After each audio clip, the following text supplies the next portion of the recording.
हाँ जी मेरे CSWT वाले बच्चों, बेटा लक्ष्य सीरीज में आज हम करेंगे बेटा चैप्टर नंबर 6 और 7 की रिवीजन बढ़िया तरीके से। So let's go.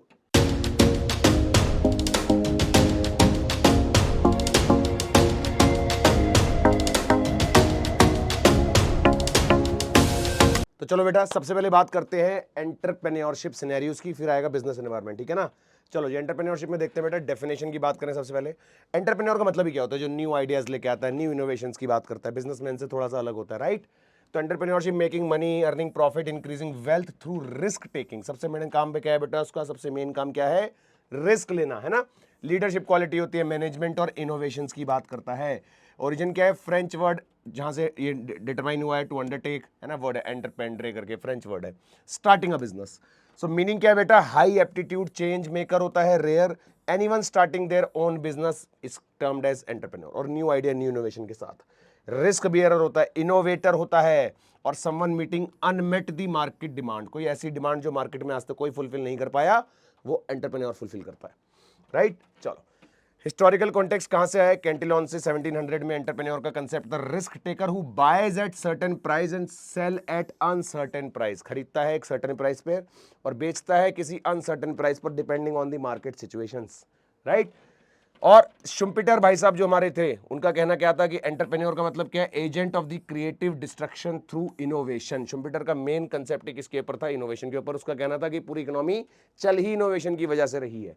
तो इनोवेशन, एंटरप्रेन्योर जो एक तरह का एजेंट है जो क्या करता है? इनोवेशंस करता है, राइट। फिर बात करते हैं पीटर ड्रकर की। Entrepreneur one who searches for change and exploit it as the opportunity. जो हमेशा चेंज के लिए सर्च करता है और अपॉर्चुनिटी एक्सप्लॉइट करता है, यानी कि अपॉर्चुनिटी को ग्रैब करता है, राइट। चलो 4 की एलिमेंट्स कौन से आते हैं एंटरप्रेन्योरशिप में? इनोवेशन, रिस्क टेकिंग, विजन और ऑर्गेनाइजिंग स्किल्स। ये तो बात समझ आ गई भैया। इनोवेटर होता है, रिस्क भी लेता है, उसके अलावा विजन भी रखता है, यानी कि फार साइटेड होता है, दूर का विजन रखता है, और ऑर्गेनाइजिंग स्किल्स होते हैं उसके अंदर, उसको ऑर्गेनाइज करना आता है, बिजनेस चलाना आता है ना। डेवलपमेंट ऑफ एंटरप्रेन्योरशिप इंडिया में एक डेटा है आपके पास। Rooted culture, customs, Baliyatra festivals in Cuttack में, caste system influenced occupational roles, और post world war two entrepreneurship seen as a tool for rapid economic development. World war two के बाद entrepreneurship एक सबसे इंपॉर्टेंट टूल माना गया, जिसकी वजह से हमारी कंट्री ग्रो करी, न्यू आइडियाज न्यू इनोवेशंस की वजह से, राइट। कल्चरल इन्फ्लुएंस, यानी कि societies value self made individuals encourage the entrepreneurship. Main मतलब ही क्या है? कि लोग सेल्फ मेड हो गए आज की डेट में, आत्मनिर्भर, है ना, कि लोग अपने आइडियाज कंट्रीब्यूट करने लगे हैं कंट्री में, जिसकी वजह से कंट्री ओवरऑल ग्रो कर रही है। ट्रेड्स क्या है एक एंटरप्रेन्योर के? क्या ट्रेड्स माने जाते हैं? Develop and own the enterprise, जो मेन उसके फीचर्स माने जाते हैं, राइट। मॉडरेट रिस्क टेकर होता है, वर्क्स अंडर अनसर्टेनिटी। अनसर्टेनिटी यानी रिस्क, कभी भी कुछ भी हो सकता है, कभी भी लॉस हो सकता है। इनोवेटिव होता है, इंडिपेंडेंट होता है और परसिस्टेंसी के साथ काम करता है। लीडरशिप और कॉम्पिटिटिवनेस, पर्सनल रिस्पॉन्सिबिलिटी निभाता है ना। फ्यूचर ओरिएंटेड होता है, convert situation into the opportunity. कोई भी सिचुएशन को एक अपॉर्चुनिटी में कन्वर्ट करने की क्षमता रखता है एक एंटरप्रेन्योर, ठीक है ना बच्चों। चलो personal attitude of a successful entrepreneur. Personal attitude, attribute क्या होता है, सॉरी, उसका क्या एट्रीब्यूट आता है? क्रिएटिविटी, यानी स्पार्क्स फॉर न्यू आइडियाज। एक ही बात है, घुमा फिरा के, है ना, हेडिंग्स अलग हो गए बस। एट्रीब्यूट्स में जब पूछा जाएगा तो आप न्यू आइडियाज बताओगे, डेडिकेशन बताओगे, उसकी हार्ड वर्क एंड कमिटमेंट, और डिटर्मिनेशन बताओगे। परसिस्टेंट रहता है डिस्पाइट फेलियर्स, एक ही जगह पे अड़ा रहता है, अपनी बात से हटता नहीं है फेलियर्स के बावजूद भी, वो होता है असली एंटरप्रेन्योर। फ्लेक्सिबल होता है, मार्केट चेंजेस जो भी होते हैं उसके हिसाब से अपनी पॉलिसीज, अपनी फॉर्मुलेशन, सारी डिसीजंस अपने चेंज करता रहता है। लीडरशिप क्वालिटी होती है, यानी कि गाइड करता है टीम को टुवर्ड्स दी गोल्स की तरफ, हमेशा लीड करता है। पैशनेट होता है, यानी ड्राइव लॉन्ग टर्म विजन। उसका हमेशा विजन क्या होता है बेटा? क्लियर लॉन्ग टर्म विजन होता है, कभी भी शॉर्ट टर्म विजन नहीं होता है। एंटरप्रेन्योर का मतलब ही क्या है? जो एक फार साइटेड विजन रखता है, एक लॉन्ग टर्म विजन रखता है, ठीक है ना। सेल्फ कॉन्फिडेंस होता है उसके अंदर, from planning and expertise. Planning and expertise से क्या होता है? उसके अंदर एक सेल्फ कॉन्फिडेंस बिल्ट होता है। स्मार्ट्स बोला जाता है, यानी कि कॉमन सेंस प्लस एक्सपीरियंस और नॉलेज, ठीक है जी। चलो कैरेक्टरिस्टिक है एंटरप्रेन्योर के, mental ability, creative thinking, analytical skills होते हैं। क्रिएटिव थिंकिंग है, कोई ना कोई नए आइडियाज डेवलप कैसे होते हैं? क्रिएटिव थिंकिंग और एनालिटिकल थिंकिंग से होते हैं। बिजनेस सिक्रेसी मेंटेन करता है अपनी वो, यानी प्रोटेक्ट द बिजनेस इंफॉर्मेशन। कोई बिजनेस इंफॉर्मेशन को इजीली लीक नहीं होने देता, कोई बाहर अगर चली गई तो दूसरा कॉपी कर लेगा ना, इसलिए। क्लियर ऑब्जेक्टिव होते हैं, यानी नोज बिजनेस गोल्स, अपने बिजनेस गोल्स को बहुत अच्छे से जानता है।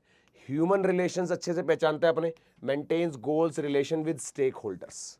गुड रिलेशंस, जो अपने स्टेक होल्डर यानी जो भी ऑर्गेनाइजेशन के साथ कनेक्टेड लोग हैं, उन सबके साथ एक अच्छा रिलेशन बना के रखता है, क्योंकि उन्हीं की वजह से तो ऑर्गेनाइजेशन चल रही है, राइट।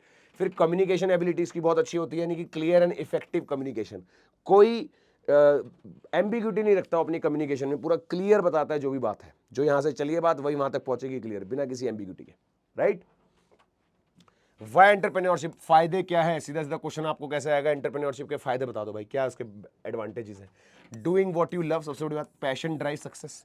एक एंटरप्रेन्योर वही काम कर रहा है जो उसको अच्छा लग रहा है, कोई प्रेशर थोड़ी करा हुआ उसको किसी ने, उसको मजा आ रहा है करने में तभी कर रहा है ना। इंडिपेंडेंस एंड फ्रीडम मिलता है इसको, be your own boss after initial year, शुरुआत में मेहनत है, उसके बाद तो आप खुद के मालिक हो।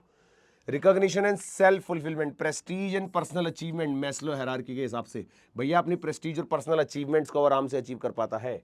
फिर इनकम पोटेंशियल होता है उसके अंदर, direct link between the efforts and the rewards, जो भी वो एफर्ट करता है उसका रिटर्न उसको बहुत जल्दी और बहुत ज्यादा मिलता है ना, जितना ज्यादा होगा। ओन बॉस हमने पढ़ लिया ऊपर, अपने डिसीजन खुद लेता है। इनोवेशन तो है ही, कंट्रीब्यूट टू द इकोनॉमी और सोसाइटी, स्टीव जॉब्स जैसे एग्जांपल है कि अपनी इनोवेशन आइडियाज को जब आप इकोनॉमी में कंट्रीब्यूट करते हो तो ओवरऑल इकोनॉमी की ग्रोथ देखने को मिलती है, राइट। चलो टाइप्स क्या बात करें, अगर आइडियलिस्ट होता है इनोवेटिव आइडिया ड्रिवन वाले, ऑप्टिमाइजर होता है यानी कि content with ownership, hard worker होता है यानी बिल्ड लार्ज और प्रॉफिटेबल बिजनेसेस, सस्टेनर होता है यानी balances work and personal life. ये सारे इसके फीचर्स एक अच्छे एंटरप्रेन्योर के अंदर जो देखे जाते हैं। अगर एक गुड क्वालिटी एंटरप्रेन्योर होगा तो ये सारे फीचर होंगे उसमें। इंप्रूवर होगा यानी कि wants to improve the world, एक जोश होता है ना। एडवाइजर होता है, कस्टमर फोकस्ड होता है, सर्विस ओरिएंटेड, भैया ये सब चीजें होगी तो ही आप एक एंटरप्रेन्योर बन सकते हैं। एक सुपरस्टार होता है कैसे, चैरिस्मेटिक एंड ब्रांड सेंटर्ड, चैरिस्मेटिक मतलब जो भी बात बोलेगा वो सबको माननी पड़ेगी, इतना उसके अंदर पॉजिटिविटी होती है, राइट।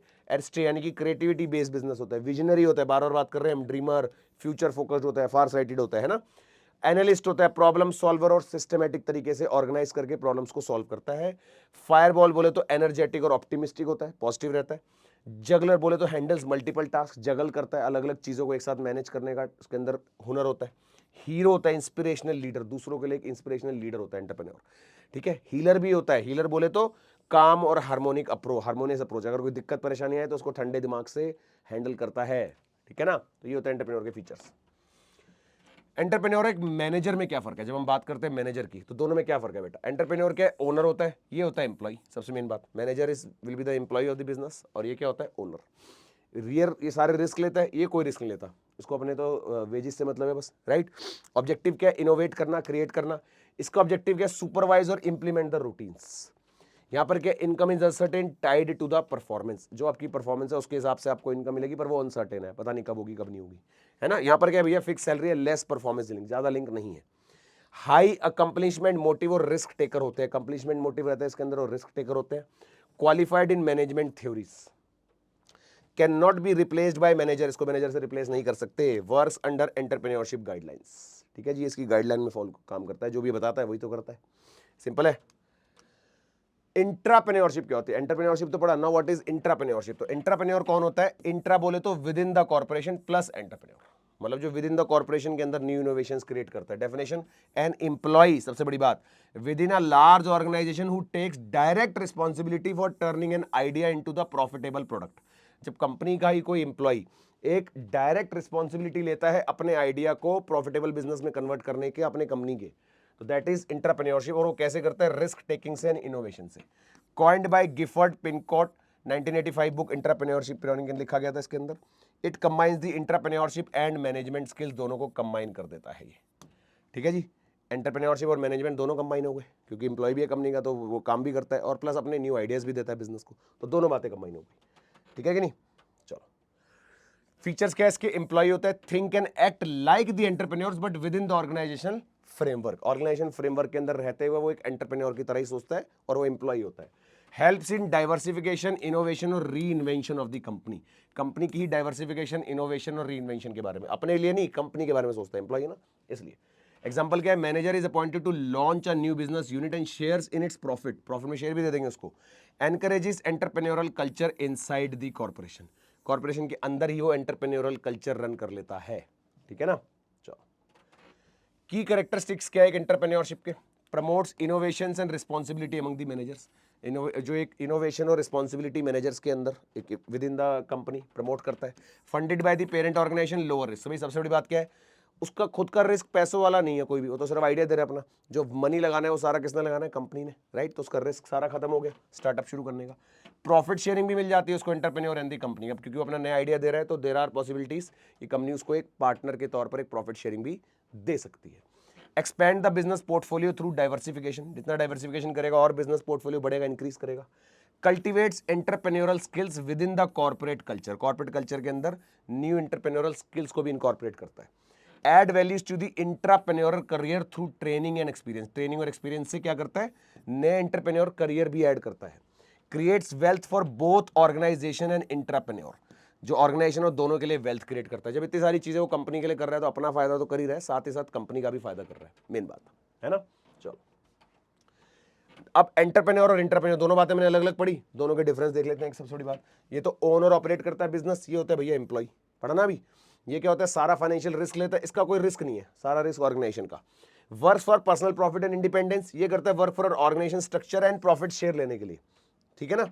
ये करता है may face the societal hurdle, society के हर्डल्स फेस करेंगे, इसको कोई मतलब ही नहीं है, इंटरनल राइवलरी हो सकती है इसको। लेकिन फिर अरेंजेस द ओन रिसोर्सेज, अपने रिसोर्सेज अरेंज करते हैं। यहाँ पर क्या रिसोर्सेज को ऑर्गेनाइजेशन से प्रोवाइड हो जाते हैं। Can be replaced by self, can leave it not supported, may become entrepreneur. ये भी ऐसा हो सकता है ना कि भाई छोड़ के अपना एंटरप्रेन्योर छोड़ के वो सोचे इतने सारे स्किल्स है मेरे पास तो अपना ही काम शुरू कर सकता है बाहर जाके, राइट। चलो इंटरप्रेन्योर वर्सेस एंटरप्रेन्योर के की पॉइंट्स क्या क्या समझ आए। Location, entrepreneur anywhere, entrepreneur inside the organization. Risk क्या होता है, एंटरप्रेन्योर का होता है, एंटरप्रेन्योर का नहीं होता, मॉडरेट हो सकता है। रिसोर्सेज क्या है, वो अपने खुद अरेंज करता है, उसके पास कंपनी से आते हैं। कंपटीशन के एंटरप्रेन्योर कंपटीशन एक्सटर्नली होता है, एंटरप्रेन्योर का कंपटीशन इंटरनली होता है, राइवलरी हो सकती है। फोकस क्या है, entrepreneurs follow the personal dreams, entrepreneurs align dreams with the organizational goals के साथ वो अपने ड्रीम्स को अलाइन कर लेता है, उसके अपने पर्सनल गोल नहीं होते, ठीक है जी। कंपैरेटिव टेबल के बारे में बात करें, मैनेजर वर्सेस, अब तीनों का एक साथ, बेटा इसका स्क्रीनशॉट ले लो, ये सारी चीजें हमने अलग से पढ़ ली, एक बार आप इसका स्क्रीनशॉट ले लेंगे, ठीक है। चलो आई होप ले लिया होगा ये सारी बातें, कौन रिस्क बेयरिंग होता है, किसकी रिस्क ज़्यादा होती है, किसकी कम होती है, कौन सारा रिसोर्स खुद अरेंज करता है, किसको एक्सटर्नल मिलता है, कौन क्रिएटिव होता है, कौन ब्लेंड कर सकता है, ये सारी बातें पीछे पड़ चुके हैं, ठीक है ना। राइवलरी किसकी हो सकती है, सारी बातें बेटा। चलो की कोड हम क्या याद रखेंगे, not every business need an entrepreneur but every business needs a intrapreneur, है ना। हर बिजनेस को जरूरी नहीं कि एंटरप्रेन्योर से हो, बिजनेस चल जाएगा एंटरप्रेन्योर के बिना भी, लेकिन हम कह सकते हैं कि हर बिजनेस में एक इंट्राप्रेन्योर होना जरूरी है, यानी कि न्यू आइडियाज, न्यू चीजें इनपुट देने वाला। These notes are structure for descriptive answer. Use headings, tables. बेटा मैंने आपको पहले बताया था लिखने का तरीका यहाँ पे लिखा हुआ है, हेडिंग्स यूज करो, टेबल्स यूज करो, बुलेट पॉइंट्स यूज करके क्लैरिटी रखना अपने एग्जाम में बेटा, ठीक है ना। ये सारी चीजें जो भी हमने डिस्कस करी यही क्वेश्चंस बनेंगे डायरेक्ट, इंपॉर्टेंट क्वेश्चंस यही है जो हमने टॉपिक पढ़े हैं, यही क्वेश्चंस इंपॉर्टेंट डायरेक्ट क्वेश्चंस है, यही हेडिंग्स, टेबल्स और बुलेट पॉइंट यूज करके आपने अपने आंसर लिखने हैं, ठीक है ना। चलो अब government initiative to foster the entrepreneurship, government के क्या क्या इनिशिएटिव्स है। To create a conducive ecosystem, provide resources, mentorship, funding, main बात भैया पैसा, पैसा भी तो मिलेगा। Ease of doing the business, business करने में आसानी होनी चाहिए, बिजनेस करने में ईजमेंट होना चाहिए। एक तो मेक इन इंडिया कंसेप्ट भैया, आत्मनिर्भर वाली बात है ना, कि कुछ भी बनेगा इंडिया में बनेगा, बाहर से इंपोर्ट कम से कम करा जाएगा। लॉन्च्ड इन सितंबर 2014, ऑब्जेक्टिव क्या था, transform India into global manufacturing hub. 2014 में हमने लॉन्च किया था मेक इन इंडिया कंसेप्ट। तो फीचर क्या थे, online business registration, single window clearance, sector specific policies बनी थी, ऑटोमेटिव, इलेक्ट्रॉनिक और टेक्सटाइल्स की सबकी अलग अलग सेक्टर स्पेसिफिक थी कि कौन किस सेक्टर में इनिशिएट लेना चाहता है। एफडीआई लिमिट को इंक्रीज कर दिया था सारी इंडस्ट्रीज में, भी बाहर से जो पैसा आएगा, इन्वेस्टमेंट्स आएंगी बाहर से, उसकी लिमिट्स ओपन कर दी ताकि ज़्यादा से ज़्यादा रिसोर्स हमें अवेलेबल हो सके, है ना। 25 की सेक्टर्स आइडेंटिफाई करेगा, ये automobiles, defence, IT, renewable energy, ये सब आइडेंटिफाइड हुए थे। इंपैक्ट क्या हुआ, attract the foreign and domestic investment, boost manufacturing and entrepreneurship. तो जिससे क्या हुआ, अल्टीमेटली हमारी इकोनॉमी में मैन्युफैक्चरिंग बढ़ी और एंटरप्रेन्योरशिप बढ़ी। जब फंड्स आ गए, पैसा आ गया, मेक इन इंडिया कंसेप्ट इतना सारा हम गवर्नमेंट ने लॉन्च करा, तो उससे ओवरऑल बेनिफिट मिला एंटरप्रेन्योर्स को, ठीक है ना। चलो स्टैंड अप इंडिया की बात करें, लॉन्च हुआ 2015 में, facilitate bank loans between 10 lakh से 1 करोड़। ये बैंकिंग ये बेटा डेटा से रिलेटेड क्वेश्चन है। स्टैंड अप इंडिया में कितना हुआ था, 10 लाख से 1 करोड़ का loan. At least 1 SC/ST entrepreneur and 1 women entrepreneur पर बैंक ब्रांच के अंदर मैंडेटरी कर दिया गया। Eligibility SC/ST women entrepreneurs above 18 years. Greenfield projects only first time venture, greenfield investment किसको बोलते हैं, जब आप किसी न्यू वेंचर में, न्यू प्रोजेक्ट में पैसा लगाते हैं उसको बोलते हैं ग्रीनफील्ड इन्वेस्टमेंट, है ना। For non individuals enterprises 51% share holding by the SC/ST और वुमेन। फॉर नॉन इंडिविजुअल बोले तो जब प्रॉपर ऑर्गेनाइजेशन है तो उसके अंदर 51% शेयर होल्डिंग बाय SC/ST और वुमेन को अलाउ करा गया। लोन की बात करें, कॉम्पोजिट लोन मिला, यानी कि term loan plus working capital दोनों। एक तो एक पर्टिकुलर टाइम तक चलने वाला और आपके बिजनेस में जो वर्किंग कैपिटल में चाहिए होता है वो दोनों। 85% ऑफ द प्रोजेक्ट कॉस्ट, जो भी आपके पास न्यू आइडिया है, जो भी उसके अंदर कॉस्ट लगने वाली है, उसके 85% तक का आपको लोन मिल सकता है। ये सारे बेटा डेटा रिलेटेड है। इंटरेस्ट क्या होगा, base rate plus 3% plus 10 year premium हो सकता है, कितने टाइम का लोन होगा उसके अकॉर्डिंग। रीपेमेंट क्या होगी, 7 साल तक विद इन 18 मंथ्स। मोरेटोरियम भी होगा। मोरेटोरियम समझते हो, कितने टाइम तक आपको किस्त माफ होगी, लोन नहीं देना। 7 साल का लोन है, पहले 18 मंथ्स कुछ नहीं देना। एक रिलैक्सेशन है कि भैया बिजनेस स्टार्ट करो, हम आपसे कोई किस्त नहीं ले रहे, कोई इंस्टॉलमेंट नहीं देनी आपको, कोई इंटरेस्ट नहीं देना। जैसे 18 मंथ्स पूरे होंगे फिर देना शुरू करना। मतलब एक बिजनेस स्टार्ट करने का एक आप उन्होंने आपको फ्लेक्सिबिलिटी दे दी, कितने टाइम तक आप बिजनेस आराम से चलाओ, खड़ा करो, फिर पे करना। ठीक है ना। चलो, स्टार्टअप इंडिया में लॉन्च हुआ 16 जनवरी 16 में। इसमें क्या हुआ, promote innovation, generate employment and wealth creation से रिलेटेड था। 80% रिबेट मिली पेटेंट कॉस्ट में, इनकम टैक्स एग्जम्पशन मिली, सिंप्लीफाई करा गया रजिस्ट्रेशन प्रोसेस को ताकि कोई भी इजीली स्टार्ट कर सके, है ना। प्रायोरिटी दी गई गवर्नमेंट टेंडर्स को, नो प्रायर एक्सपीरियंस जरूरत नहीं है कोई। गवर्नमेंट टेंडर्स अगर है और उसके अंदर गवर्नमेंट को बेनिफिट लग रहा है तो सीधा सीधा आपको मिल जाएगा। नेटवर्किंग अपॉर्चुनिटीज मिली नेशनल और इंटरनेशनल इवेंट्स में। डीपीआईआईटी रिकॉग्निशन हुआ, एक startup recognized by DPIIT under GSR notification. Recognize startups grew from इतने से इतना, डेटा रिलेटेड देखो 500 से कितना हो गया 1,59,157, 157। अच्छा खासा ग्रोथ देखने को मिला 2016 से 2025 में, इतना ज्यादा ग्रोथ देखने को मिला, है ना। मिनिस्ट्री ऑफ एमएसएमई हमने बात करी थी पिछले चैप्टर में भी, micro small and medium enterprises को भी एनकरेजमेंट दिया गया, है ना। उद्यम रजिस्ट्रेशन पोर्टल ओपन हुआ, simplified registration for MSME. PM Vishwakarma scheme हुई 2023 में, सपोर्ट आर्टिशियंस और क्राफ्ट्स पीपल, इनको सपोर्ट करा गया 2023 में विश्वकर्मा स्कीम के under. Prime minister employment generation programme, PMEGP, तो नाम से पता लग रहा है गवर्नमेंट ने क्या शुरू कराया, ज्यादा से ज्यादा एम्प्लॉयमेंट मिले लोगों को, राइट। क्रेडिट लिंक सब्सिडी मिली for micro enterprises in the non farm sector. ये पिछले चैप्टर में भी था कि माइक्रो एंटरप्राइजेस को, micro small and medium enterprises को जो हेल्प मिली गवर्नमेंट की तरफ से, है ना। इंडियन इकोनॉमी से पहले वाला। मैक्स प्रोजेक्ट कॉस्ट 50 लाख रुपए मैन्युफैक्चरिंग के, 20 लाख रुपए सर्विसेज के लिए। पब्लिक प्रिक्योरमेंट पॉलिसी जो थी वो क्या थी, 25% गवर्नमेंट प्रिक्योरमेंट होगी, यानी 25% जो है वो क्या करेगी, गवर्नमेंट प्रिक्योर करेगी एमएसआई, यानी कि वही बनाएंगी सिर्फ, और कोई नहीं बनाएगा, रिजर्व कर दिया। सब रिजर्वेशन कितना था, 4% SC/ST का, 3% फॉर वुमेन एंटरप्रेन्योर्स के लिए। 358 आइटम रिजर्व हुए इसके अंदर, कम से कम एमएसआई प्रोक्योरमेंट के अंदर कितने, 358 आइटम्स रिजर्व कर दिए गए कि ये सिर्फ एमएसएमई ही बनाएगी और कोई नहीं बनाएगा। ये पिछले चैप्टर में भी था, है ना। स्किल इंडिया, स्किल इंडिया के बारे में बात करें, स्कीम्स आपको नाम याद करने एज इट इज, जो स्कीम्स गवर्नमेंट ने लॉन्च करी बेटा। फोकस क्या था, न्यू एज स्किल्स के ऊपर, AI, robotics, green tech, cyber security. तो ये सारा किसमें था, स्किल इंडिया के अंदर। ये सारी चीजें क्या है, जो एक एनकरेज करने के लिए करा गया एंटरप्रेन्योर्स को, तो लेटेस्ट टेक्नोलॉजीज के हिसाब से आप देख रहे हो, है ना। स्किल इंडिया डिजिटल हब बना, एक platform for skill courses, job, entrepreneurship support. Indian institute of skills यानी PPP, model of the industry 4.0 training. और फिर उसके बाद ये मैत्री स्टार्टअप है हमारे पास, जो कि क्या था, मिनिस्ट्री ऑफ इलेक्ट्रॉनिक्स और आईटी के अंदर था। Foster tech startup ecosystem, synergies and incubation centres. COEs, India is the third largest startup ecosystem globally. तो ये भी सारा डेटा से रिलेटेड है। 30,000 प्लस टेक स्टार्टअप्स इंडिया में देखने को मिले एंटरप्रेन्योर्स के, ठीक है ना। यूनिकॉर्न स्टार्टअप है, यूनिकॉर्न समझते हो ना, जो एक अच्छी इन्वेस्टमेंट उठा लेते हैं 1000 करोड़ से ऊपर की। Privately held startup valued over $1 million, है ना। ग्रोथ क्या, increase due to more investors, incubators and accelerators. Sectors कौन कौन से, e commerce, fintech, logistic, also content, gaming and data analytics, ये सारे इसके अंदर सेक्टर्स कवर्ड है। इंपैक्ट क्या है, generate employment, drive innovation, spread across tier 1 to rural areas. Tier 1 countries यानी जो अर्बन सिटी जो बड़ी बड़ी होती है वहां से लेकर रूरल एरियाज तक सारा कवर करा गया। यूनिकॉर्न स्टार्टअप जो होते हैं उनके अंदर क्या होता है, उनको क्यों मिलती है इन्वेस्टमेंट, क्योंकि इन्हीं की वजह से डेवलपमेंट होती है, एम्प्लॉयमेंट भी जनरेट होती है, राइट बेटा। चलो, बॉटलनेक्स इन एंटरप्रेन्योरशिप ग्रोथ के अंदर बात करें, इनएफिशिएंट टाइम मैनेजमेंट, यानी ये सब प्रॉब्लम्स है जो एंटरप्रेन्योर्स ने फेस करी है। एक तो टाइम मैनेजमेंट सही से नहीं मिला, यानी entrepreneurs often misjudge the time availability, time नहीं मिल, use tech tools, automation, AI to optimise the processes. Lack of money, सबसे बड़ी बात, उतना फंडिंग नहीं मिली। बोले तो inadequate funding, restrict the scaling and tech upgrades और हायरिंग, उतना ज्यादा पैसा नहीं मिला कि अपने आप को सही से अपग्रेड कर पाते। सॉल्यूशन क्या हुआ, एक्सप्लोर करा गया वेंचर कैपिटल को, एसबीआई लोन्स को और गवर्नमेंट स्कीम्स को, ठीक है ना। Too much noise, distraction from social media, marketing trends, मतलब इतना ज्यादा उनके ऊपर लाइमलाइट डाल दी जाती थी कि वो काम कहां से करे फिर, राइट। सॉल्यूशन क्या हुआ, focus on product quality and sustained growth and not just publicity. उन्होंने क्या इसका सॉल्यूशन निकाला, भाई पब्लिसिटी से कोई मतलब नहीं है, अपने प्रोडक्ट और क्वालिटी पे हम ज्यादा ध्यान देंगे, ठीक है ना। चलो जी, स्मॉल और non existence network, first time entrepreneur जो थे लैक इंडस्ट्री कॉन्टैक्ट, अब पहली बार कोई मार्केट में उतरा है, उसके पास कॉन्टैक्ट्स ही नहीं है, तो बिजनेस कैसे करेगा।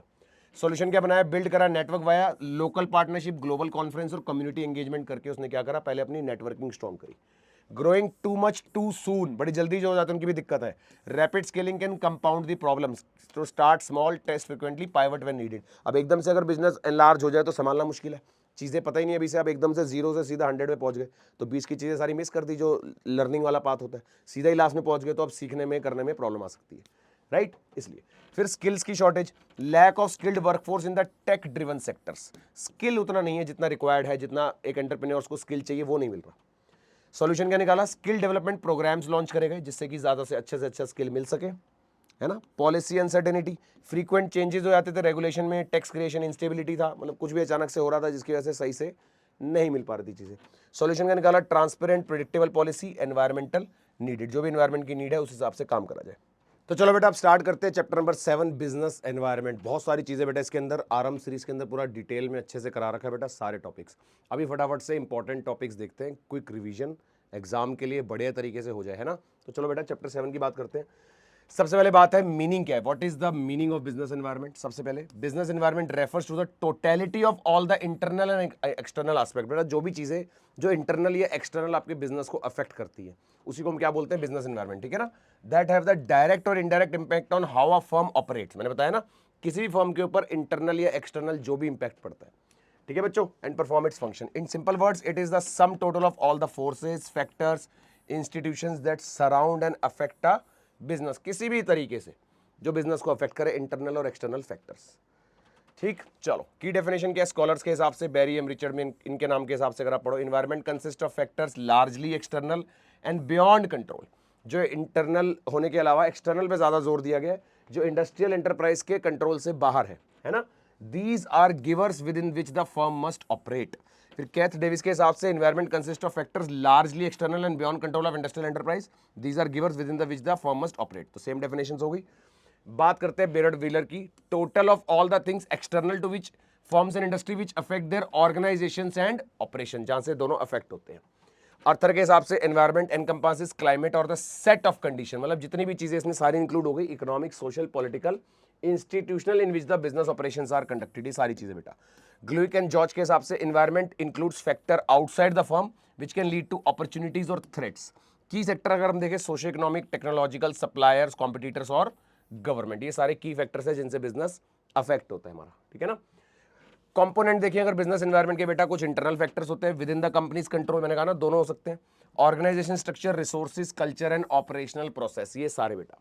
एक्सटर्नल फैक्टर्स में क्या होता है, बियॉन्ड कंपनीज कंट्रोल, जो कंट्रोल से बाहर है, जो अपने आप एक्सटर्नल चीजें हो रही है जिनका इफेक्ट बिजनेस पे पड़ रहा है। इकोनॉमिक कंडीशंस, टेक्नोलॉजी हो सकती है, legal framework, socio cultural trends और कंपटीशन। एक्सटर्नल एनवायरनमेंट क्या है, फर्दर हम डिवाइड करते हैं इसको मैक्रो और माइक्रो में। मैक्रो क्या है, general forces affecting all businesses. फिर माइक्रो है specific forces affecting individual business.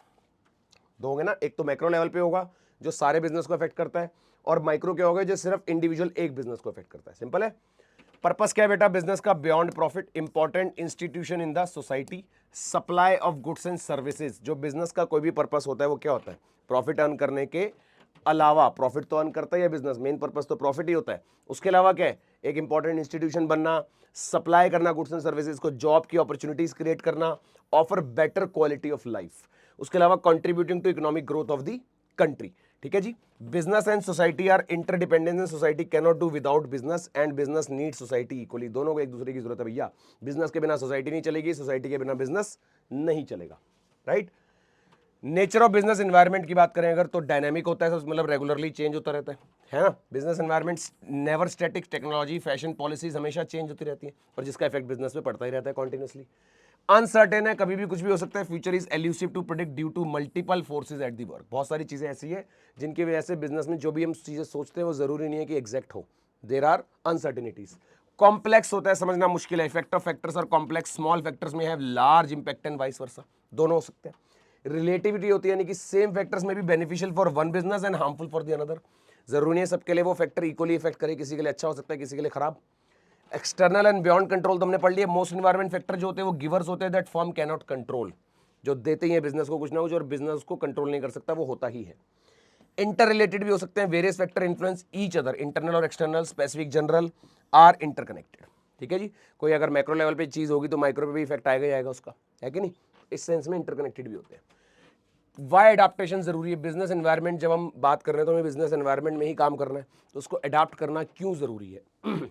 Government की पॉलिसीज चेंज होती रहती है, एग्जांपल्स हैं ये, examples of change and need for adaptation. जैसे हमने बात करी गवर्नमेंट पॉलिसी में कोई चेंज हुआ अगर, तो मींस क्या है? After adaptation, after adapt operation to comply with the new policies. अब आप वो न्यू पॉलिसीज को अडाप्ट करते ही नहीं अगर, तो क्या होगा? गवर्नमेंट पॉलिसीज के अगेंस्ट थोड़ी जा सकते हो, है ना? अडाप्ट करना ही पड़ेगा। फिर टेक्नोलॉजिकल चेंज होता है अगर, तो अपग्रेड करते हैं प्रोडक्ट को, कंप्यूटर रिप्लेस करते हैं, टाइपराइटर को रिप्लेस कर दिया कंप्यूटर ने, कलर टीवी रिप्लेस, तो ये टाइम के साथ चीजें चेंज हुई ना। अब अभी भी अगर इन पुरानी चीजों पे आप रहोगे तो क्या आप प्रोडक्टिविटी कर पाओगे? नहीं कर पाओगे। Similarly change in the fashion या कस्टमर का taste, modify product offering, jeans product sale of traditional wear को रिप्लेस कर दिया इसने। गोल्डन रूल क्या है? Success of every business depends on adopting itself to the environment within which it operates, it function, ठीक है ना? उसी को ऑपरेट करता है, उसी को अफेक्ट करता है। इंपॉर्टेंट क्या है बिजनेस एनवायरनमेंट की? पहला है identifies the business opportunities, changes can be turn into opportunities if recognised and assessed. अगर सही तरीके से रिकॉग्नाइज या असेस करी जाए तो हम उनको अपॉर्चुनिटीज में कन्वर्ट कर सकते हैं, ठीक है ना? एग्जांपल रेड बस का एग्जांपल है यहाँ पर आपके पास। Helps in tapping useful resources, useful resources को आप टैप कर सकते हो बड़े आराम से। Careful examination help utilise resources and transform them into products और सर्विसेज। फिर आता है कोपिंग विद द चेंजेस, जो भी चेंजेस हो रहे हैं इकोनॉमी में, एनवायरनमेंट में, उसके हिसाब से अपने आप को ढालना, है ना? Awareness of predictable changes help implement the timely response. अगर आप अडाप्ट कर लोगे तो टाइमली रिस्पॉन्स कर पाओगे एनवायरनमेंट के हिसाब से। Assistance in planning, environment presents problem और अपॉर्चुनिटीज, बिजनेस प्लान्स अकॉर्डिंगली, ठीक है ना? अगर आप असिस्टेंस प्लानिंग सही से करोगे तो बिजनेस सही से वर्क करेगा, सिंपल है। इंप्रूव करता है परफॉर्मेंस को, active monitoring helps businesses not just adapt but thrive. Adapt कर रहे हैं उसके हिसाब से चलना और अपने आप को ग्रो करना भी। रिस्क मैनेज करने में हेल्प करता है, monitor economic fluctuations, regulations, technology to anticipate and minimise the risk. हमें रिस्क मैनेज करने में भी हेल्प करता है। Compliance and governance, understanding the regulations avoid legal issues. अगर आप सही तरीके से समझते हो सारे कंप्लायंसेस को, सारी रेगुलेशंस को, तो आपके ऊपर कोई लीगल इश्यूज नहीं आएंगे, कभी भी स्मूथ चलेगा बिजनेस। रेपुटेशन डैमेज नहीं होगी, पेनल्टीज नहीं लगेंगी, राइट? केस स्टडीज देखते हैं एक बार। सक्सेस स्टोरी एक रेड बस की हमारे पास। प्रॉब्लम क्या थी? Long queue at travel agencies, no guarantee of seat confirmation, ये प्रॉब्लम थी। अपॉर्चुनिटी रिकॉग्नाइज हुई कि नीड ऑनलाइन टिकट बुकिंग का प्लेटफॉर्म लाया जाए, है ना? आजकल आइडियाज ऐसे तो जनरेट होते हैं कि आप पहले प्रॉब्लम आइडेंटिफाई करते हैं और उसका सॉल्यूशन दिया जाता है। तो क्या एक्शन लिया गया? क्रिएटेड ऑनलाइन टिकटिंग प्लेटफॉर्म बनाया गया। रिजल्ट क्या हुआ? बिजनेस सक्सेस हुआ थ्रू एनवायरमेंट अडाप्टेशन, ठीक है जी। फेलियर स्टोरी एक नोकिया के हमारे पास। चेंज हुआ एनवायरमेंट में, पता है आप सब लोगों को, नोकिया का जो उसने अडॉप्ट नहीं किया था एंड्रॉइड, उसने कहा था नहीं हम तो विंडोज में ही रहेंगे, तो बाहर हो गए मार्केट से, है ना? Android OS gaining popularity, consumer preferring user friendly interface, लेकिन इन्होंने क्या? Did not incorporate the Android into the smartphones, और रिजल्ट क्या हुआ? Loss great deal of market value. तो मार्केट से ये बाहर हो गए, इन्होंने कहा अपने विंडोज में एंड्रॉइड नहीं डालेंगे, जिसकी वजह से मार्केट से बाहर हो गए, है ना? फीचर्स देखते हैं इन्फ्लुएंसिंग बिजनेस एनवायरनमेंट को, कौन कौन से। एक्सटर्नल इन्फ्लुएंस हो सकता है, every form impacted by the external circumstances, people, government, rules, environment और अदर बिजनेसेस, ठीक है जी। ओवर चेंजिंग फैक्टर्स, ठीक है जी। ओवर रीचिंग फैक्टर्स यानी कि after all institution regardless of the size और market, politics, law and technology, ये सब एक्सप्लेनेशन है इसकी। स्पेसिफिक फैक्टर्स भी हो सकते हैं, directly effect the firm, clients और टारगेट मार्केट, राइवल्स, सप्लायर्स, इन सबसे क्या होता है बेटा? बिजनेस पे डायरेक्ट इफेक्ट देखने को मिलता है। इंटर रिलेशन हो सकते हैं फैक्टर्स के, इंटरनल, एक्सटर्नल, स्पेसिफिक, जनरल, हमने बात करी थी। तो सारे फैक्टर जो भी इफेक्ट करते हैं बिजनेस को, दे में भी inter related also. Uncertain future होता है, highly elusive to forecast, can change swiftly due to multiple forces. बहुत सारी चीजें हैं जिसकी वजह से अचानक से चेंजेस आते हैं बिजनेस में। कॉन्स्टेंटली चेंजिंग, रेगुलरली चेंज हो रहा है, डायनामिक है ना? Rapid change in the technology and social factors make environment highly dynamic. Highly relative होता है, हमने बताया, beneficial for one but Doom for the another, या नुकसान हो सकता है दूसरों के लिए, राइट? बिजनेस एनवायरनमेंट के factors, technological, political, legal, demographic और कॉम्पिटिटिव। टेक्नोलॉजिकल में क्या आ जाएगा? Latest technical advantages, advancements. अगर आप लेटेस्ट टेक्नोलॉजिकल एडवांसमेंट्स लगाएंगे तो ही आप बिजनेस चला सकते हैं। इंपैक्ट क्या होगा? रेवेन्यू डिक्लाइन होगा अगर नहीं करोगे तो, प्रोडक्टिविटी इंप्रूव होगी अगर ऑटोमेशन करोगे तो। अब ऑटोमेशन का जमाना है, जितना ज्यादा ऑटोमेशन होगा उतना ज्यादा बिजनेस ग्रो करेगा, राइट? पॉलिटिकल एंड लीगल की बात करें, taxation, import restriction, intellectual property laws, employment और टैरिफ्स। तो ये क्या हमारे पॉलिटिकल और लीगल चीजें, अगर आप इनको कंप्लाई करते हो सही से तो क्या होगा? अच्छा रहेगा। नॉन कंप्लायंस से क्या होगा? With leads to penalties. तो बिजनेस में एक डिस्ट्रप्शन है ना, अगर रेगुलर बेसिस पे पेनल्टीज ही पे कर रहे हो तो। डेमोग्राफिक है, age, gender demography, income, education, marital status, race, ये सब मैटर करता है। Target market identification, product customisation, product आप उसी हिसाब से कस्टमाइज कर पाते हो इजीली। कॉम्पिटिटिव होता है नहीं, rival, market trends, competitive intelligence होती है। Stay ahead, improve products, processes and adopt best marketing tactics, और आप best to best marketing tactics को अडॉप्ट कर पाते हो, ठीक है बच्चों? Social, current event, societies, local, जो भी आपके आसपास चीजें हो रही है उसको भी अगर आप इनकॉर्पोरेट करते हो तो बिजनेस को हिसाब से मॉडिफाई कर पाते हो, कस्टमर की नीड के हिसाब से चेंज कर पाते हो। Product appeal, connect with the customer, है ना, emotion, cater to the preference, जो भी कस्टमर की लेटेस्ट प्रेफरेंस है उसके हिसाब से आप केटर कर पाते हो। ग्लोबल होता है, globally acceptable, domestic and foreign concern, social cultural norms, staff training, product diversification, quality improvement, broader target audience को कवर करा जाता है। ठीक, डिटेल्ड एनालिसिस देखते हैं हर एक फैक्टर का। टेक्नोलॉजी में हमने क्या क्या पढ़ा, impact of new technologies in business operation, sales, communication, सारी बातें हमने ऑलरेडी इसमें कवर करी हैं, एक बार देखते हैं फटाफट से। फेलियर होगा अगर टेक्नोलॉजी से, क्या होगा, रेवेन्यू डिक्लाइन करेगा, और अगर आप ऑटोमेशन लेके आओगे तो प्रोडक्टिविटी बढ़ेगी, है ना। एग्जाम्पल में देखें, e commerce versus offline order, brand lose money if they don't switch, अगर आप टाइम के साथ, जब सब आज की डेट में ऑनलाइन स्विच हो गए, अगर जो स्विच नहीं कर रहा उसका रेवेन्यू लॉस है, राइट। जीपीएस नेविगेशन की बात करें, मत diversifying from automotive to mobile devices, अब धीरे धीरे मोबाइल डिवाइसेस में आ गए ना, अब आप कहीं पर भी मोबाइल डिवाइस से अपना जीपीएस लोकेशन देख सकते हो, right. Effect communications, billing, inventory control और बिजनेस ऑपरेशंस एंड सेल्स, इन सारे एरियाज में इंप्रूवमेंट देखने को मिली है। ठीक है बेटा। फिर हमने पढ़ा पॉलिटिकल, इसमें government policies, legislation, legal framework जिससे बिजनेस अफेक्ट होता है। Determine whether the business can operate and continue, अगर आप सारे कंप्लायंसेस, सारे लीगल फॉर्मेलिटीज को फॉलो करते हो सही से तो आप बिजनेस कंटिन्यू कर सकते हो अच्छे से बिना किसी डिस्ट्रप्शन के। Non compliance requires process modifications, non compliance होगा तो प्रोसेस मॉडिफिकेशन होगा, पेनल्टीज होंगी। अफेक्टेड एरियाज में taxation, import restriction, intellectual property laws, employment laws और टैरिफ्स, ये सारे अफेक्टेड एरियाज हैं जो गवर्नमेंट पॉलिसीज के अंडर आते हैं। ठीक है ना। नेक्स्ट, डेमोग्राफिक फैक्टर्स की बात करें, स्टैटिस्टिकल कैरेक्टरिस्टिक ऑफ पॉपुलेशन और टारगेट मार्केट, जो आपका प्रोडक्ट है, जो भी प्रोडक्ट या सर्विस आप प्रोवाइड कर रहे हैं उसकी टारगेट मार्केट कैसे, टारगेट ऑडियंस कैसे, उनका डेमोग्राफिक्स कैसा कंडीशन है, यानी कि वो एज कौन सा है ना, कौन से कैटेगरी से बिलोंग करते हैं, जैसे एज, जेंडर, लोकेशन क्या है, कंट्री कौन से, marital status, economic level, education attainment और रेस, तो ये सब चीजें जानना जरूरी है, उसी हिसाब से आप अपने प्रोडक्ट और सर्विसेज को बेटर सर्विस कर पाओगे, राइट। एग्जाम्पल में देखिए, mobile company special offer for college student देती है, different offers for business and professionals, college students के लिए अलग है, बिजनेस प्रोफेशनल्स के लिए अलग है। की insight technology now use by all age groups, marketing must adopt accordingly, तो मार्केटिंग अडॉप्ट करनी चाहिए अकॉर्डिंगली हर एज ग्रुप के हिसाब से। कॉम्पिटिटिव फैक्टर में हमने पढ़ा, अंडरस्टैंडिंग ऑफ द राइवल्स को समझो, मार्केट ट्रेंड को समझो, कॉम्पिटिटिव लैंडस्केप बनाओ अपना कि भैया आप जैसा भी कॉम्पिटिशन है उसको सर्वाइव कर पाओ, है ना। बेनिफिट क्या है, डिस्कवर करोगे लेटेस्ट मार्केट ट्रेंड्स, ये क्या है बेनिफिट, किस चीज़ के बेनिफिट्स हैं कि कॉम्पिटिटिव इंटेलिजेंस को अगर आप अडॉप्ट करते हो तो आप लेटेस्ट मार्केटिंग ट्रेंड्स में बीट कर सकते हो, मेंटेन कर सकते हो कॉम्पिटिटिव एडवांटेज अपने पास, है ना, as compare to the other competitor आपके पास कोई ना कोई एडवांटेज होता है। इंप्लीमेंट कर सकते हो बेस्ट मार्केटिंग टैक्टिक्स को, इंप्रूव कर सकते हो प्रोडक्ट एंड प्रोसेसेस को, and ensure the continuous growth, और कॉन्टिन्यूस ग्रोथ भी आपको देखने को मिल सकती है बच्चों। सोशल फैक्टर्स की बात करें तो influence of society, culture, values, events और कम्युनिटीज, यानी अपने हमारे आसपास जो भी सोसाइटी है, कल्चर, वैल्यूज, इवेंट्स है, उनका भी इफेक्ट होता है बिजनेस में, होता है कि नहीं होता। तो where customers live life effect spending decisions, है ना, must understand the customer background and values, customer की बैकग्राउंड वैल्यूज को समझना, उसी हिसाब से आप गुड्स और सर्विसेज डिलीवर कर सकते हो बेस्ट पॉसिबल वे में। कनेक्ट विद द इमोशनल और finance values of the target group. Example देखें तो company selling women's product must connect with the women's emotional और फाइनेंशियल वैल्यूज, आपने देखा होगा एडवर्टीजमेंट्स किस तरीके से आती है ना, इमोशनल कनेक्ट बनाते हो तब आप उस प्रोडक्ट को पहचान पाते हो। Focus on customer satisfaction, make life easier for the buyer, buyer को ऐसा लगना चाहिए कि उस प्रोडक्ट से लाइफ ईजी हो रही है, तभी आप प्रोडक्ट को अच्छे से सेल कर पाओगे बेटा।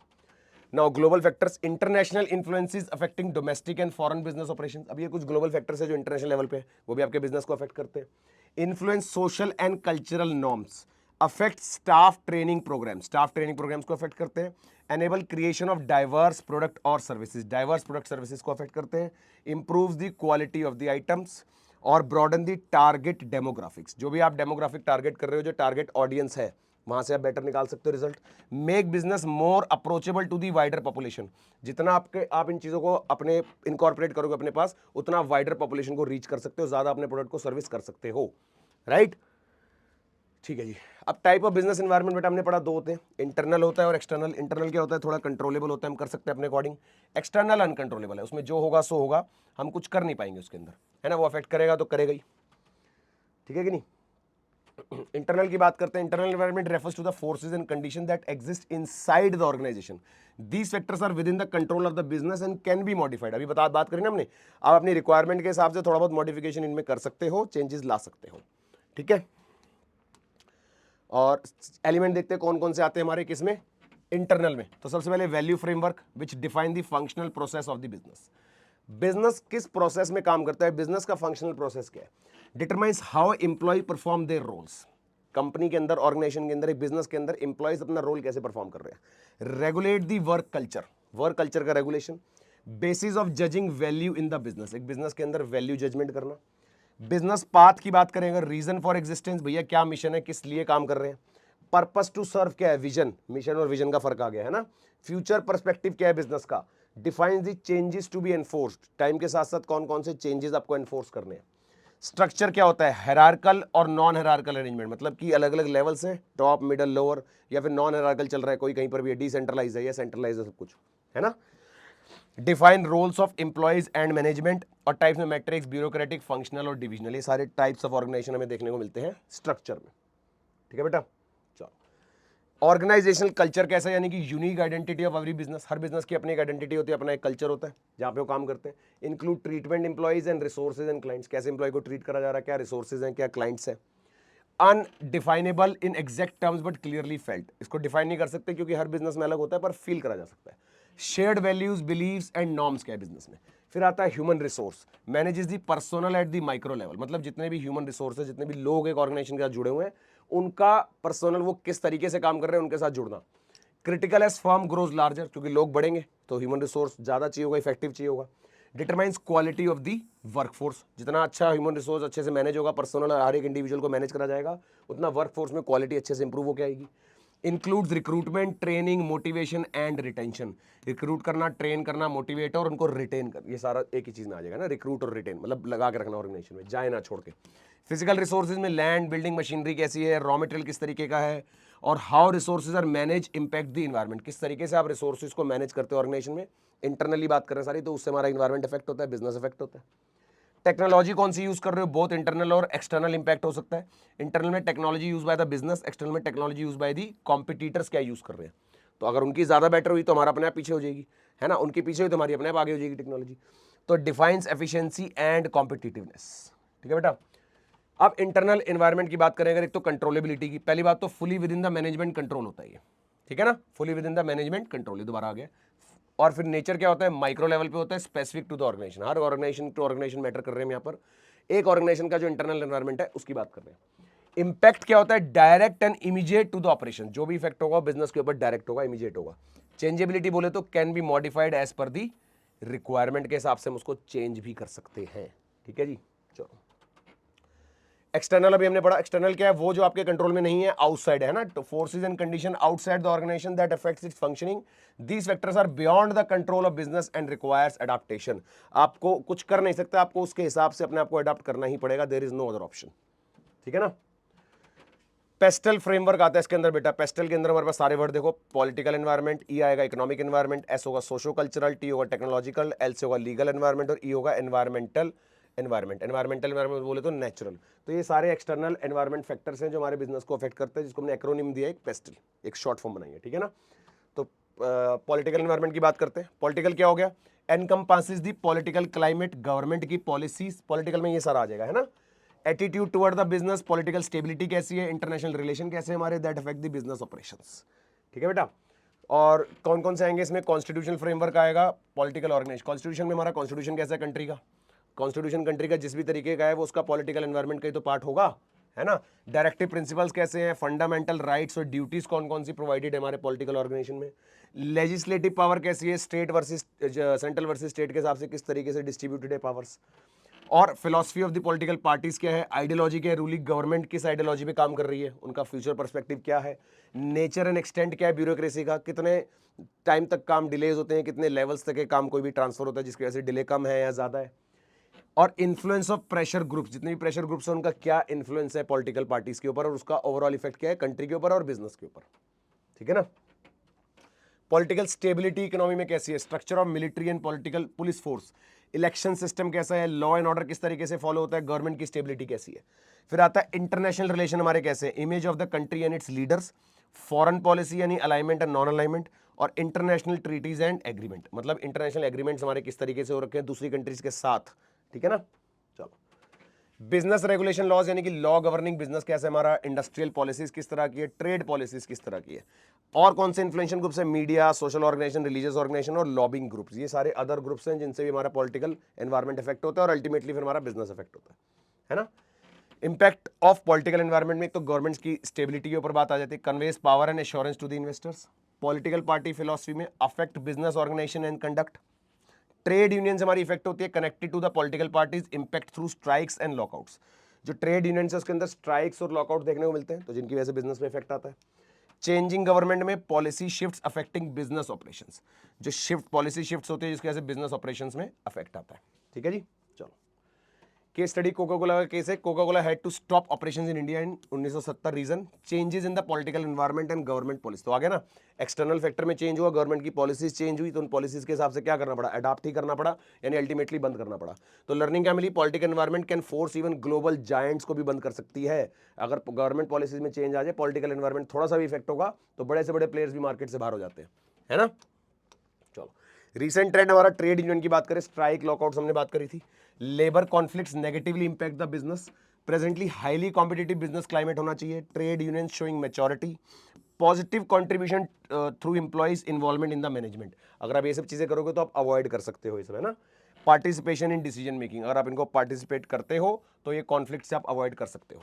पहले ऐसा होता था स्ट्राइक लॉकआउट ये सब होता था, है ना, प्रेजेंट में भी ये सब हो रहा है, तो स्ट्राइक लॉकआउट सब कम होने लग गए, है कि नहीं। इकोनॉमिक एनवायरनमेंट कैसा है, economic environment refers to the economic condition, system, policies and factor that affect the business operation, जो हमारे इकोनॉमिक्स से रिलेटेड है। इकोनॉमिक कंडीशन सिस्टम कैसी है हमारी, पॉलिसीज कैसी है इकोनॉमी की, जिससे हमारे बिजनेस इकोनॉमिक्स जी बिजनेस ऑपरेशंस और परफॉर्मेंसेस पे फर्क पड़ता है, राइट। और कंपोनेंट देखें कौन कौन से, इकोनॉमिक सिस्टम जिसमें किस तरह की इकोनॉमी है, कैपिटलिस्ट है, सोशलिस्ट है, मिक्स्ड है। इकोनॉमिक पॉलिसीज कैसी है, यानी कि मॉनेटरी पॉलिसी जो आरबीआई बनाती है, फिस्कल पॉलिसी जो गवर्नमेंट बनाती है, supply side policy, industrial policy, trade side policy, trade policy, मतलब इन सब पॉलिसीज का हमारी कंट्री में क्या रोल है, किस तरीके से बनाई जा रही है। इकोनॉमिक इंडाइसिस कौन से फॉलो होते हैं, यानी GDP, per capita income, CPI, consumer price index, है ना, इन्फ्लेशन रेट क्या है, एम्प्लॉयमेंट रेट क्या है, ये सारे इंडाइसिस है, ये सारी वो वैल्यूज है जिनके बेसिस पर हम इकोनॉमी में इंपॉर्टेंट डिसीजंस लेते हैं, है ना। तो ये क्या चल रही है वैल्यूज। फाइनेंशियल मार्केट्स हमारी कितनी स्ट्रांग है, share market, money market, capital market, commodity market, तो ये सारी मार्केट जिनके अंदर अलग अलग फाइनेंशियल इंस्ट्रूमेंट्स का ट्रेड होता है, चैप्टर करा था ना हमने फाइनेंशियल इंस्ट्रूमेंट्स वाला। तो ये सारी मार्केट किस तरीके से काम कर रही है, ये भी इकोनॉमिक सिस्टम का पार्ट है। इंडस्ट्रियल इंफ्रास्ट्रक्चर कैसा हमारा, ट्रांसपोर्टेशन, पावर, कम्युनिकेशन और बैंकिंग स्ट्रक्चर या बैंकिंग सेक्टर, ये सारे सेक्टर किस तरीके से काम कर रहे हैं। इकोनॉमिक साइकिल्स, बूम है, रिसेशन है, डिप्रेशन है या रिकवरी, कौन सी हमारी बिजनेस साइकिल किस स्टेज पे चल रही है, ठीक है ना। चलो की कंसेप्ट फैक्टर्स क्या है अफेक्टिंग बिजनेस, कौन कौन से, तो डिमांड सप्लाई से इफेक्ट होता है, भैया सप्लाई या डिमांड बढ़ेगी, इन्फ्लेशन होगा, सप्लाई डिमांड कम होगी तो क्या होगा, डिप्रेशन देखने को मिलेगा, सीधी सी बात है। एक्सचेंज रेट में चेंज होगा, ग्लोबल सेल्स में इफेक्ट आएगा, एक्सपोर्ट इंपोर्ट में चेंज आएगा अगर एक्सचेंज रेट चेंज होगा तो। इंटरेस्ट रेट में चेंज होगा तो affect the borrowing cost, dictates project financing capability, हमारे इंटरेस्ट रेट्स में जो भी चेंजेस आएगा उससे हमारे प्रोजेक्ट फाइनेंस की कॉस्ट बढ़ेगी, है ना। इन्फ्लेशन होगा तो reduces the purchasing power, changes the consumer habits, जब इन्फ्लेशन ज़्यादा होता है तो लोग अपनी हैबिट चेंज करना शुरू कर देते हैं, स्विच करना शुरू कर देते हैं प्रोडक्ट्स में और सर्विसेज में। जीडीपी में ग्रोथ कैसे indicate the market potential and business opportunities, ठीक है जी। इकोनॉमिक सिस्टम में कंपैरिजन अगर देखना हो फटाफट से बेटा, तीनों में फटाफट का स्क्रीनशॉट ले सकते हो, तीनों टाइप्स की इकोनॉमीज क्या क्या करती हैं, ले लिया स्क्रीनशॉट। चलो ओनरशिप कैसी है, प्राइवेट होती है इसमें, स्टेट होती है इसमें, दोनों होती है मिक्स में। प्रॉफिट मोटिव इसमें मेन मोटिव होता है, इसमें कोई प्राइमरी मोटिव नहीं है, इसमें रेगुलेटेड है। गवर्नमेंट का रोल सबसे कम है, इसमें मेन ही गवर्नमेंट है और इसमें दोनों है। एग्जांपल यूएसए, क्यूबा और ये तो आपको पता ही है India, India is the mixed economy, है ना। वॉलेटिलिटी ऑफ इकोनॉमिक एनवायरनमेंट, तो पहले करंट इकोनॉमिक कंडीशन देखी जाएगी, most countries is highly volatile, बहुत ज्यादा जो कंट्रीज हमारे आसपास की उन सबके अंदर कैसी है, वॉलेटाइल, यानी कि जो चेंज हो रही है बहुत ज्यादा फ्लक्चुएटिंग है। तो relevant to every business large and small, तो इकोनॉमिक एनवायरनमेंट का इफेक्ट हर एक बिजनेस पे होगा, चाहे बड़ा बिजनेस हो या छोटा बिजनेस हो, ये नहीं कह सकते कि बड़े बिजनेस पे होगा या छोटे पे होगा। कोका कोला का एग्जाम्पल था ना, big business must be constantly careful for economic impact, even वो कह रहे हैं कि बिग बिजनेस को ज्यादा ध्यान रखना होता है क्योंकि उनकी गुडविल बन रखी होती है मार्केट में, राइट। पॉजिटिव फैक्टर्स के, open market has been highly beneficial for the businesses, open markets का एक बहुत ज्यादा इंपैक्ट देखा गया, बेनिफिशियली देखे गए वो बिजनेसेस के लिए, ठीक है बच्चों। चलो सोशो कल्चरल एनवायरनमेंट की बात करते हैं। Socio cultural environment refers to the social structure, cultural values, believes जो हमारे आसपास होते हैं ना, सोशल वैल्यूज, कल्चरल वैल्यूज कैसी है, ट्रेडिशन कैसा है, डेमोग्राफिक कैरेक्टरिस्टिक्स कैसे है सोसाइटी के, इन्फ्लुएंस द बिजनेस ऑपरेशन, जिनसे हमारे बिजनेस पे फर्क पड़ता है। अब जिस तरह का कल्चर, जिस तरह के नॉर्म, जिस तरह की सोसाइटी में आपका बिजनेस रन कर रहा है, वैसा इफेक्ट आपके बिजनेस पे आएगा, राइट। कंपोनेंट कौन कौन से हैं? डेमोग्राफिक फोर्सेस में size, composition, mobility, density of population. Social institution कैसे, यानी कि family, marriage, caste, religion, community, ये सब चीजें किस तरह की आपके बिजनेस के आसपास है। फैमिली ऑर्गेनाइजेशन कैसी है, जॉइंट फैमिली है, न्यूक्लियर फैमिलीज है, या सिंगल पेरेंट फैमिली वाली फैमिलीज है। या कास्ट स्ट्रक्चर कैसा है, सोशल स्ट्रेटिफिकेशन है, ट्रेडिशनल ऑक्यूपेशन है। या फिर एजुकेशनल सिस्टम कैसा है, यानी कि लिटरेसी रेट कैसा है, क्वालिटी ऑफ एजुकेशन कैसी है, स्किल लेवल किस तरीके का है आपके बिजनेस ऑर्गेनाइजेशंस के आसपास, राइट। कस्टम बिलीव्स कैसे हैं, ट्रेडिशंस, रिचुअल्स, वैल्यूज, लाइफस्टाइल, किस तरीके से लोग रहते हैं आसपास, लोगों का लिविंग स्टैंडर्ड, लिविंग स्टाइल है ना। टेस्ट एंड प्रेफरेंस कैसे लोगों का, कंज्यूमर चॉइसेस, बाइंग पैटर्न्स कैसे हैं, और एंटरप्रेन्योरल स्पिरिट कितने लोगों में, कितना लोगों के अंदर न्यू रिस्क लेने की, न्यू आइडियाज लाने की कैपेबिलिटी है। तो रिस्क टेकिंग एबिलिटी या इनोवेशन कल्चर। ठीक है जी, चलो। इंपैक्ट क्या है सोशो कल्चर का? Impact on strategic management, mission and objective formulation, decision making about products, market selection decision, इन सब के ऊपर इंपैक्ट देखा गया सोशो कल्चरल एनवायरनमेंट का। जो हमारे आसपास का जैसे भी सोसाइटी और कल्चर होता है उसका एनवायरनमेंट बिजनेस पे पड़ सकता है। ठीक है बेटा। Impact on consumer behaviour, festival holidays में क्या होता है, डिमांड फॉर फ्लावर्स बढ़ जाती है, फ्रूट, स्वीट्स, क्लोथिंग, तो बिहेवियर से फर्क पड़ता है ना। राइजिंग लिटरेसी से क्या होगा, अवेयरनेस बढ़ेगी, क्वालिटी की, इन्फॉर्म्ड चॉइसेस होंगी, लोग अच्छा स्टैंडर्ड ऑफ लिविंग अपना इंप्रूव कर पाएंगे। वेस्टर्न लाइफस्टाइल ट्रेंड अगर ज्यादा होगा तो उस हिसाब से फूड और फैशन उस हिसाब से चेंज होगा। हेल्थ कॉन्शियस हो गए अगर लोग तो डिमांड बढ़ेगी ऑर्गेनिक फूड की, हेल्दी प्रोडक्ट्स की, है ना। तो उस हिसाब से आप प्रोडक्ट्स को डील कर सकते हो। एग्जाम्पल क्या है देखो जल्दी से, फैमिली स्ट्रक्चर में अगर जॉइंट होगा, न्यूक्लियर होगा, चेंज होता है अगर, तो different needs in housing, food and education, तो आपका बिजनेस ये चलेगा ना। और आपका सोशल क्लास अगर देखें अपर वर्सेस लोअर है तो अपर में लग्जरी प्रोडक्ट ज्यादा बनेंगे, लोअर होंगे तो अफोर्डेबल नेसेसिटीज आप बेच पाओगे वहां पर ज्यादा। और सिमिलरली अगर वुमेन वर्कफोर्स ज्यादा हो रहा है तो demand for convenience product and ready to eat वाली चीजें जो उनको हेल्प कर सके। एजिंग पॉपुलेशन अगर देखें ज्यादा है तो हेल्थ केयर प्रोडक्ट ज्यादा बनने चाहिए, रिटायरमेंट हाउसिंग या जेराट्रिक प्रोडक्ट्स जो ओल्ड एज पीपल के रिक्वायर्ड प्रोडक्ट्स होते हैं वो ज्यादा बनने चाहिए, तो आप बेच पाओगे, है ना। तो ये सारे बिजनेस की सेंस है, मतलब आपके कल्चर जिस तरह के उस तरीके का इंपैक्ट आपके बिजनेस पे आता है, आपके प्रोडक्ट और सर्विसेज पे आता है, right. Social issues affecting business, poverty, literacy, life expectancy, gender equality और सोशल जस्टिस, ये सारी दिक्कतें हैं जिनकी वजह से सोशल इश्यूज देखने को मिलते हैं, जिसकी वजह से सोशल इश्यूज एक बिजनेस के आसपास जन्म लेते हैं और उनका इफेक्ट होता है बिजनेस पे, राइट।